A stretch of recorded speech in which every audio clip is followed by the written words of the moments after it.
শীতকালে বাঙালি বাড়িতে ফুলকপি দিয়ে মাছের ঝোল হবে না, এটা তো হতেই পারে না। শীতের ফুলকপি আর টাটকা টাটকা ধনেপাতা দিয়ে এই মাছের ঝোলটা খেতে কিন্তু গরম ভাতে বেশ লাগে। ফুলকপিটাকে আমি প্রথমে একটু ভাপিয়ে নিলাম। এখানে আলুকে নুন হলুদ দিয়ে একটু লাল লাল করে ভেজে তুলে রাখবো।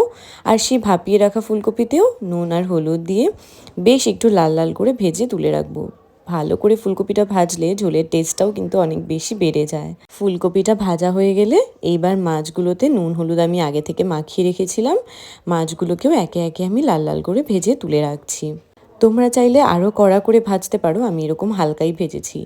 এইবার তেলের মধ্যে এলাচ, লবঙ্গ আর শুকনো লঙ্কা ফোড়ন দিয়ে দেবো কুচনো পেঁয়াজ।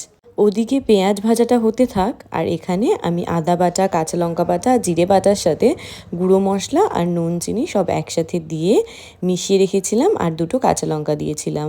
পেঁয়াজ ভাজা হয়ে এলে সেই মশলাটা দিয়ে খুব ভালো করে কষাবো। কিছু টুকরো টমেটো আমি এখানে অ্যাড করে দিচ্ছি। তেল ছেড়ে এলে আলু আর মটরশুঁটিটা অ্যাড করে দিয়ে আরও কিছুক্ষণ ভালো করে কষিয়ে নেবো। মশলার কাঁচা গন্ধও দূর হয়ে যাবে, আর তেলটাও বেরিয়ে গেলে গরম জল দিয়ে ফুটিয়ে ফুলকপি দিয়ে দেবো, আর তারপর মাছগুলোকে দিয়ে আরও বেশ খানিকক্ষণ ফুটিয়ে নিয়ে নামানোর সময় অনেকখানি ধনেপাতা দিয়ে নামিয়ে নিলেই রেডি এই সুন্দর মাছের ঝোল। বাই।